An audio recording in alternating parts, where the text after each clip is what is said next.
नमस्कार, आपकी बात छत्तीसगढ़ में आपका स्वागत है। छत्तीसगढ़ में भी कोरोना की तीसरी लहर को देखते हुए राज्य सरकार ने तैयारी शुरू कर दी है। इसी कड़ी में सीएम भूपेश बघेल ने गांव में निजी क्षेत्र की मदद से प्राइवेट अस्पताल खोलने का एक प्लान बनाया ताकि दूर दराज के लोगों को भी आधुनिक चिकित्सा का लाभ मिल सके। लेकिन इस फैसले से स्वास्थ्य मंत्री इत्तेफाक नहीं रखते, जिसके बाद बीजेपी को सरकार के खिलाफ हमला बोलने का एक और मौका मिल गया है। आज इसी पर करेंगे आपकी बात।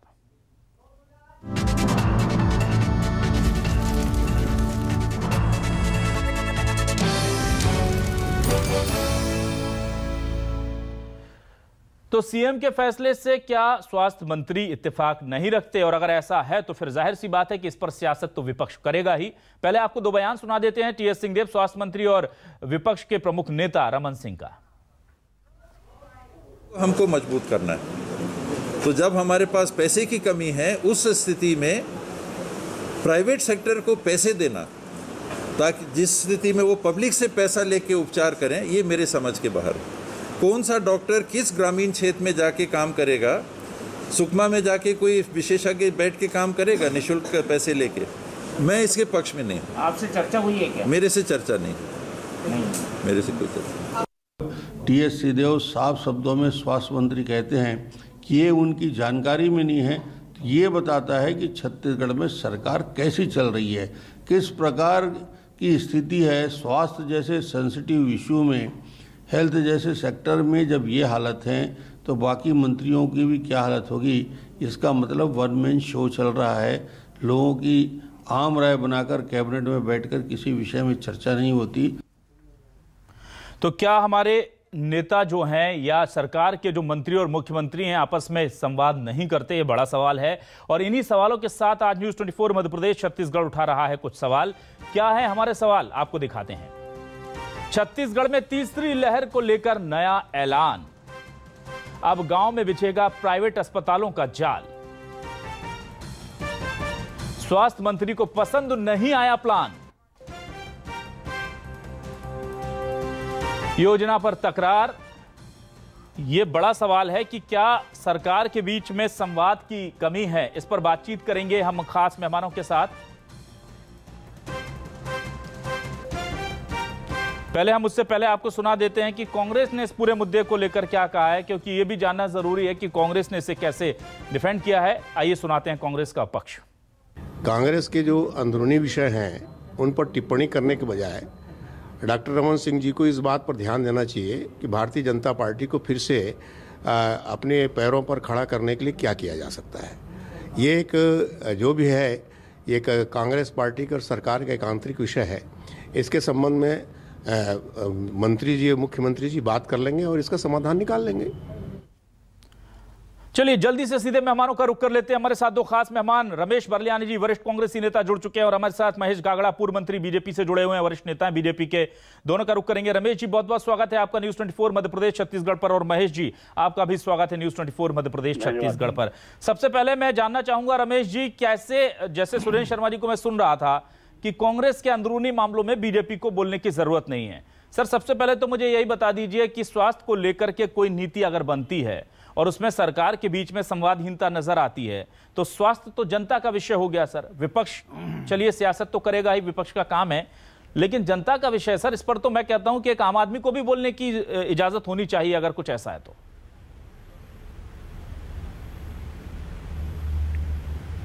निश्चित रूप से आपकी बात सही है कि स्वास्थ्य जैसा संवेदनशील विषय है, इस पर तो विचारों की स्वतंत्रता है, लोगों को अपने अपने विचार रखना चाहिए और जनता के हित में जो अच्छी नीति बन सकती है वो सरकार बनाएगी। देखिए, इसमें कोई विवाद वाली बात ही नहीं है। सियासत करना भारतीय जनता पार्टी का काम हो चुका है, क्योंकि ये लोग सत्ता से 15 साल सत्ता में रहे हैं, सत्ता से बाहर हो गए हैं, तो बेचैनी है, बड़ी छटपटाहट है। तो आए दिन कुछ न कुछ इशू बनाते रहते हैं। बीच में उन्होंने निकाल दिया कि सिंहदेव साहब और भूपेश बघेल के बीच 2.5 साल का मामला है। इसका एक फर्जी वीडियो बना के भी चला दिया इन्होंने, लेकिन वो फ्लॉप हो गया, वो चला नहीं, क्योंकि सरकार में कोई मतभेद नहीं है। सिंहदेव साहब और भूपेश बघेल जी मजबूती के साथ पूरी सरकार को चला रहे हैं। अब उन्होंने एक, सिंहदेव साहब ने कोई विचार व्यक्त किया तो उसको ये इशू बना रहे हैं।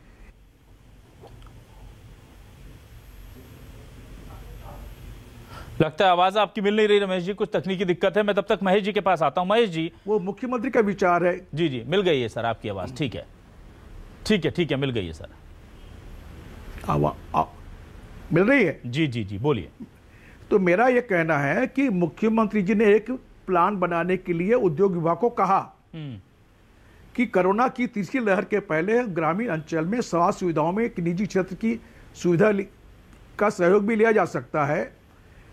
लेकिन स्वास्थ्य मंत्री जी का कहना यह है कि निजी क्षेत्र के बजाय जो हम सरकारी सुविधाओं को, जो प्राथमिक स्वास्थ्य केंद्र है, उनको अपग्रेड कर रहे हैं। ठीक है। जिलों में हमने ऑक्सीजन प्लांट लगा दिए हैं, वहां पर सारे सुविधाएं दी जा रही हैं। तो ये अलग अलग वैचारिक, लोगों की अपनी वैचारिक स्वतंत्रता है और लोकशाही में यही खूबसूरती है। ठीक है सर। यदि उन्होंने अपने विचार रख दिए और मुख्यमंत्री अपने विचार रख दिए तो इसमें सरकार में मत विभिन्नता कहां से आ गई सर? ये लेकिन सरकार, अगर भारतीय जनता पार्टी की संस्कृति जो है वो तानाशाही वाली संस्कृति है। ठीक है, चलिए महेश जी, अगर सरकार के दो लोग अलग अलग विचार रख रहे हैं एक विषय पर, तो इसमें ये तो स्वतंत्रता है, वो कह रहे हैं आंतरिक स्वतंत्रता है, आंतरिक आजादी है, आंतरिक लोकतंत्र है कि अपनी अपनी बात रख पा रहे हैं।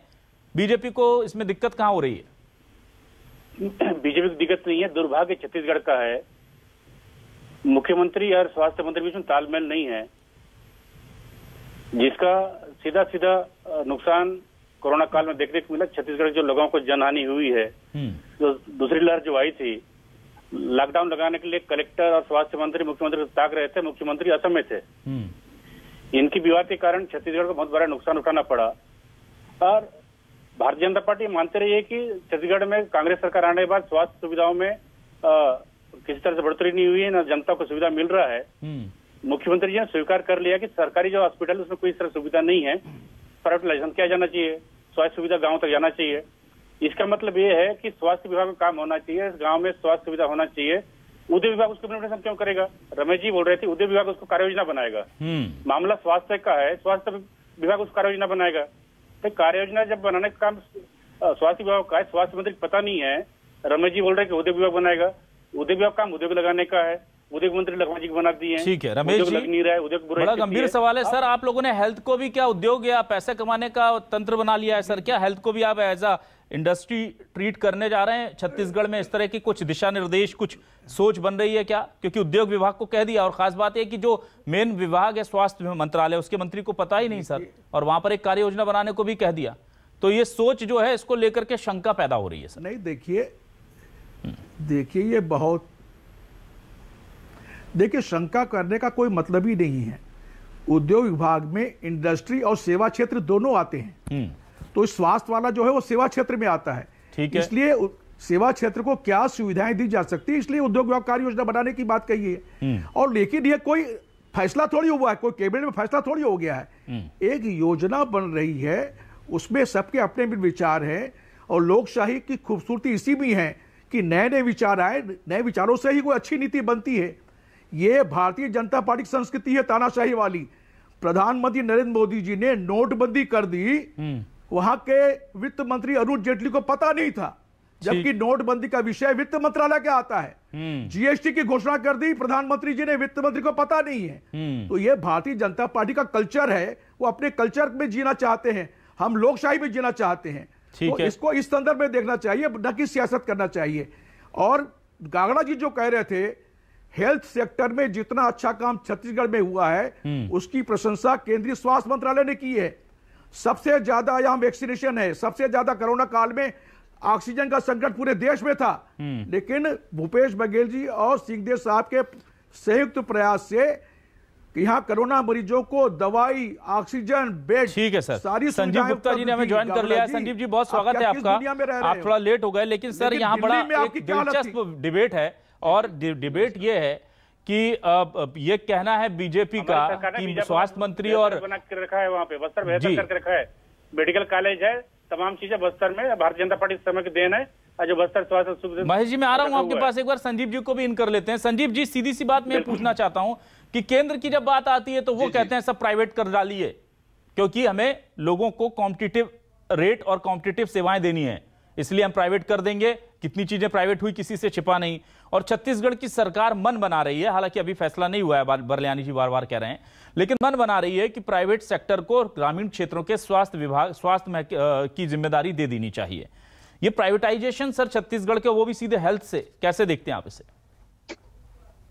देखिए अभिलाष जी, मैं एक बात कहना चाहता हूं आपसे और आपके माध्यम से सभी लोगों से कि एक लोक कल्याणकारी राज्य की जो हम कल्पना करते हैं, जो हम भारत को कहते हैं कि लोक कल्याणकारी राज्य, जो हमारे संविधान में भी है कि लोक कल्याणकारी राज्य की कल्पना की गई, उसमें रोटी, कपड़ा, मकान, शिक्षा और स्वास्थ्य, ये जो 5 चीजें हैं, जो बुनियादी सुविधाएं हैं, वो सरकार को करनी चाहिए, ऐसा माना जाता है। रोटी, कपड़ा, मकान, शिक्षा और स्वास्थ्य, जिसमें शिक्षा और स्वास्थ्य जो है वो हम धीरे धीरे उस पर जा रहे हैं।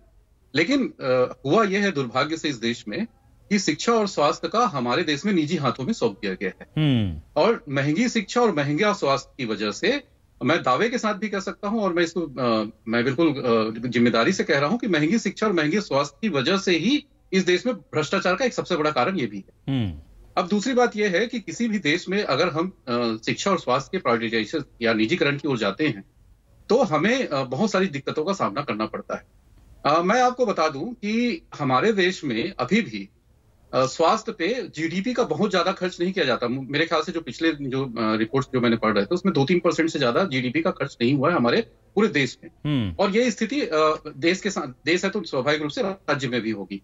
और यही कारण है कि कोरोना का जो दूसरा लहर जो आया और हम पूरी तरह से ध्वस्त हो गए, मैं ये शब्द का इस्तेमाल कर रहा हूँ, बहुत जिम्मेदारी से कर रहा हूँ कि ध्वस्त हो गए। हम पूरी तरह से ध्वस्त हो गए क्योंकि हमारे पास सार्वजनिक चिकित्सा की कोई व्यवस्था ही नहीं थी। हम उस तरह से सोच भी नहीं पाए थे कि ऐसा भी हो सकता है हमारे साथ।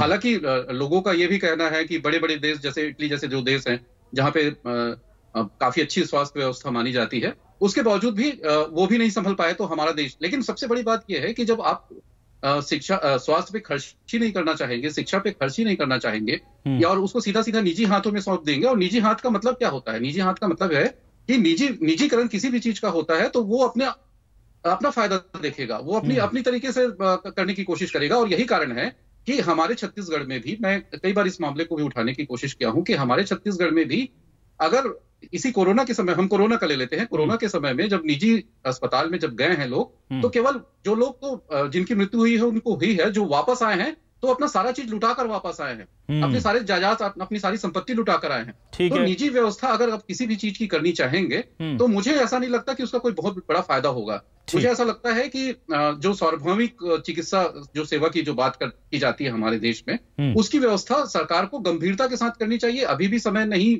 हुआ है। और मैं अभिलाष जी एक बात और कहना चाहूंगा कि भूतकाल में हमसे गलतियां हुई हैं। लोग इतिहास की गलतियों को ठीक नहीं करते हुए वर्तमान में भी गलतियां करते हैं, वो भविष्य में जाकर पछताते हैं। और ये होगा अगर बड़ी बात अभी भी अपनी चिकित्सा व्यवस्था। बिल्कुल। लेकिन महेश जी मेरा सवाल एक बीजेपी से भी है सर, तो ये प्रॉब्लम आएगी जी। महेश जी मेरा सवाल एक बीजेपी से है, वो ये है कि ठीक है अगर संवाद की कोई कमी है तो उसको देखा जाएगा, लेकिन प्राइवेटाइजेशन तो सर बीजेपी कम से कम प्राइवेटाइजेशन को लेकर के उंगली ना उठाए तो बेहतर होगा सर, क्योंकि अभी कांग्रेस गिनाना शुरू करेगी तो पूरा डिबेट खत्म हो जाएगा। सर कौन कौन सी चीजें प्राइवेट हाथों में सौंप दी गई हैं, रेल से लेकर तमाम चीजें?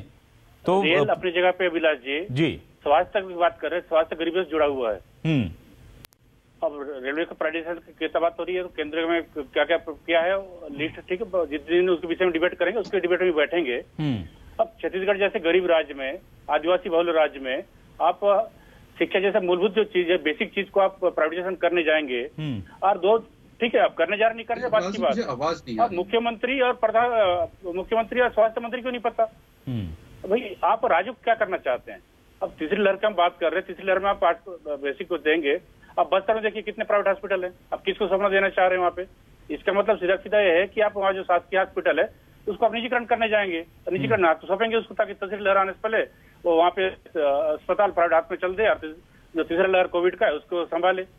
ऐसा कोई इंफ्रास्ट्रक्चर प्राइवेट का बस्तर में है ना, सरगुजा में है, ये आदिवासी बहुल क्षेत्र है, वहाँ पे कैसा अपेक्षा कर सकते हैं? बरलियानी जी मेरा सवाल ये पहले इससे भी जुड़ा हुआ एक सवाल, हम एक डिबेट पूरा शो इसी पर कर चुके हैं। गागड़ा जी आप बात क्या कर रहे हो? न सूत न कपास, आपस में लट्ठम लट्ठा। कोई निजीकरण की योजना ही नहीं है। मुख्यमंत्री भूपेश बघेल निजीकरण खिलाफ हैं आप लोग नगरनार स्टील प्लांट को निजी हाथों में सौंपना चाहते हैं। भूपेश जी ने कहा है कि नगरनार प्लांट आदिवासियों के हक में है, आप निजी हाथों में देने के बजाय हमारे को दीजिए। मुख्यमंत्री का विचार ये है, आप सुन तो लीजिए। देखिए, जो स्वयंसेवी संस्थाएं हैं जो बिना लाभ के ग्रामीण अंचल में सेवाएं देना चाहती हैं, उनके लिए ये योजना बनाने की बात कही है। आप तो पूरे स्वास्थ्य सेवाओं को निजी हाथों में देने की कोई बात ही नहीं है। स्वास्थ्य मंत्री और मुख्यमंत्री जी यूनिवर्सल हेल्थ स्कीम को लागू कर चुके हैं। खूब चंद बगैर स्वास्थ्य योजना में 20 लाख तक सुविधा दे रहे हैं। कोरोना काल में मुख्यमंत्री की सहयोग राशि से ही लाखों लोगों की जिंदगी बचाई है। लेकिन यहाँ पर जैसे जैन संगठन है, उसने बहुत अच्छा काम किया है। वो कोई सुविधाएं मांगते हैं तो उसको देने में क्या दिक्कत है? ये एक विचार आया है निजी क्षेत्र की, निजी क्षेत्र की स्वयंसेवी संस्थाओं से क्या स्वास्थ्य सुविधाओं में उनकी भागीदारी हो सकती है, एक विचार है।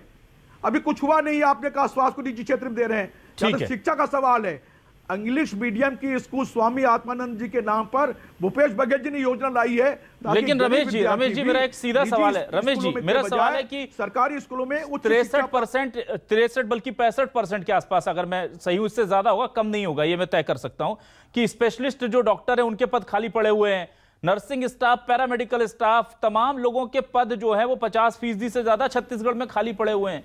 तो सर उधर ध्यान दीजिए ना, उसको अगर ठीक कर लेंगे तो रोजगार की समस्या हल हो जाएगी, आर्थिक दिक्कतें चल रही है, लोगों के हाथों में पैसा आएगा वो खत्म हो जाएगा, और स्वास्थ्य समस्याएं जो हैं वो भी पूरी हो जाएंगी। बजाय इसके जो शॉर्टकट जो सारे लोग अपना रहे हैं, केंद्र से लेकर बीजेपी से लेकर कांग्रेस तक, सर ये तात्कालिक फायदा भले ही आप लोगों को दे जाए, लेकिन मुझे लगता नहीं कि ये बहुत फ्यूचर में ज्यादा समाज के लिए और देश के लिए उपयोगी होगी।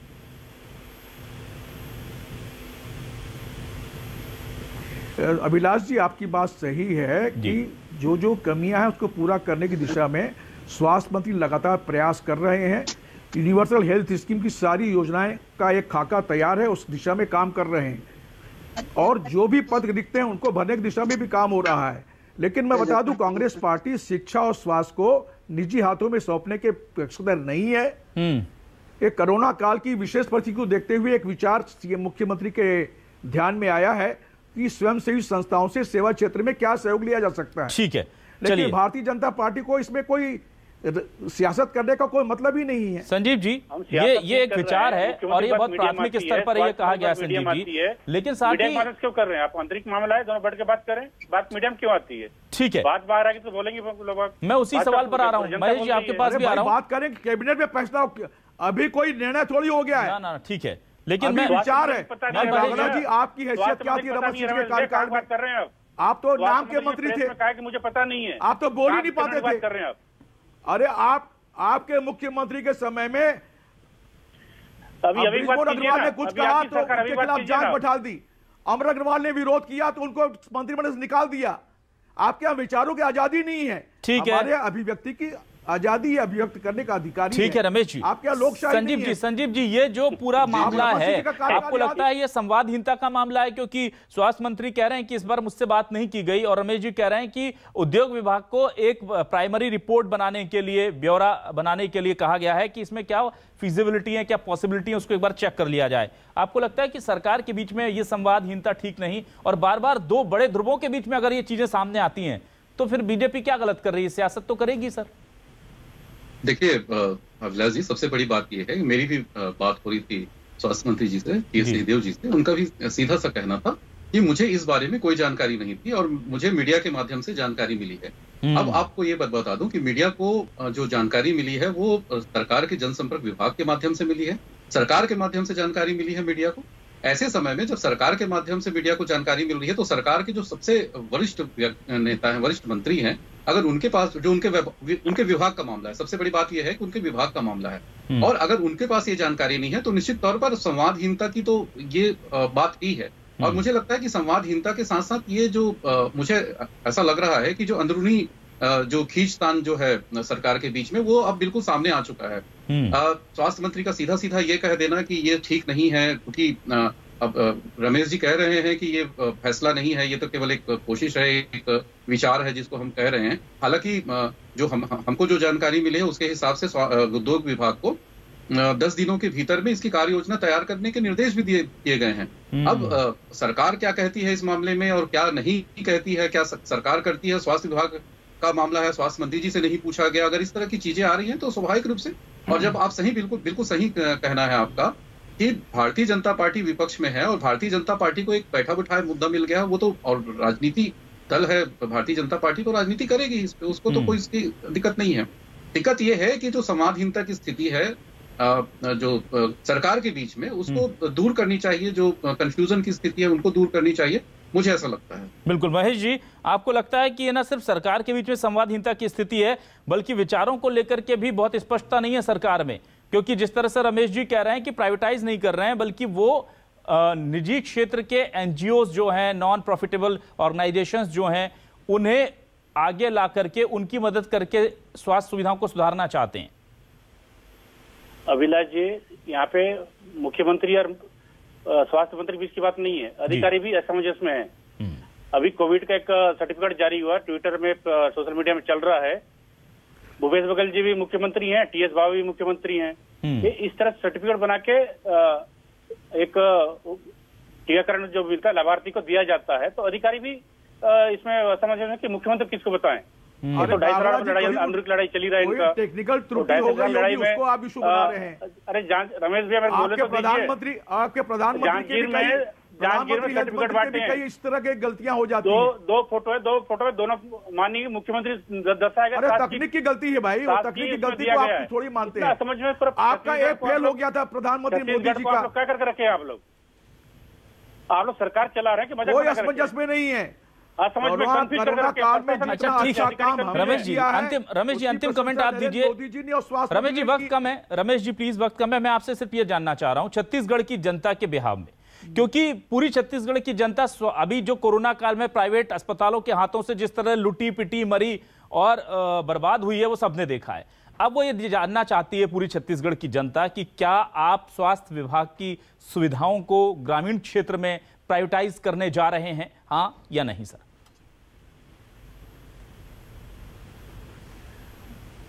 अभी देखिए, सरकार का कोई इस मामले में निर्णय नहीं हुआ है, न कोई फैसला हुआ है, इसलिए और छत्तीसगढ़ की जनता के स्वास्थ्य के प्रति भूपेश सरकार पूरी तरह चिंतित है। उनको निजी क्षेत्रों में लूटने नहीं देंगे हम, इसलिए तो स्वामी खूबचंद बघेल, डॉक्टर खूबचंद बघेल योजना के तहत हम सब मदद करते हैं, इसीलिए। ठीक है। और कोरोना काल में हमने काम करके दिखाया है अभिलाष जी। कोरोना काल में जितनी सुविधाएं छत्तीसगढ़ में मिली है, हिंदुस्तान की किसी राज्य में नहीं। सर आप लोग ये जो दावा करते रहे ना सर रोज, अगर प्राइवेटाइजेशन की तरफ एक कदम भी बढ़ते हैं, बवाल बचाना ना रमेश जी, ये जो दावे आप लोग करते रहे हैं, कांग्रेस की तमाम नेता, अगर एक कदम भी प्राइवेटाइजेशन की तरफ बढ़ते हैं तो आपके दावों पर खुद ही आप सवाल या निशान लगाएंगे। ये चीज आप बहुत अच्छे से महसूस कर सकते हैं। और छत्तीसगढ़ की जनता का एक प्रतिनिधि होने के नाते मैं बस इतना कह सकता हूं कि जो भी करना है सर, ऐसा कीजिएगा कि जिसके दूरगामी परिणाम हमारे आदिवासी ग्रामीण अंचलों में बैठे भाइयों पर ऐसे ना पड़े कि उन्हें लगे कि ये क्या हो गया है।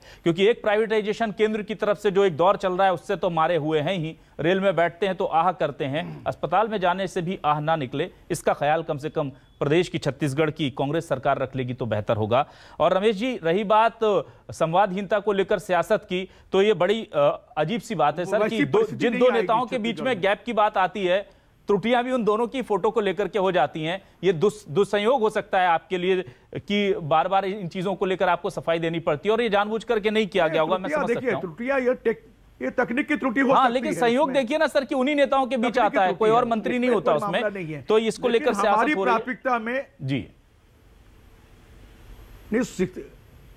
नहीं, ऐसा नहीं। स्वास्थ्य में तो स्वास्थ्य यदि वाला मामला आएगा तो मुख्यमंत्री और स्वास्थ्य मंत्री की तस्वीरें आएंगी। तस्वीरें तो और भी मंत्रियों की सीएम के साथ छपती हैं सर। खैर, वो एक त्रुटि का मामला है। शुक्रिया अदा करूंगा रमेश बरलियानी जी आपका, महेश गागड़ा जी आपका, संजीव गुप्ता जी आपको वक्त कम दे पाए उसके लिए माफी भी चाहूंगा। लेकिन बस यही एक उम्मीद है कि सरकार जो भी करे जनता के हित में करे, क्योंकि अब तक छत्तीसगढ़ की सरकार अगर जनता के साथ खड़ी है तो उम्मीद करते हैं कि चुनाव से आने पहले ऐसा कोई कदम ना उठे जिससे छत्तीसगढ़ की जनता को यह महसूस हो कि हम किसी उद्योग धंधे के कारण अपने हितों को गंवाने जा रहे हैं। बहुत बहुत शुक्रिया तमाम दर्शकों का भी। आज आपकी बात छत्तीसगढ़ में बस इतना ही।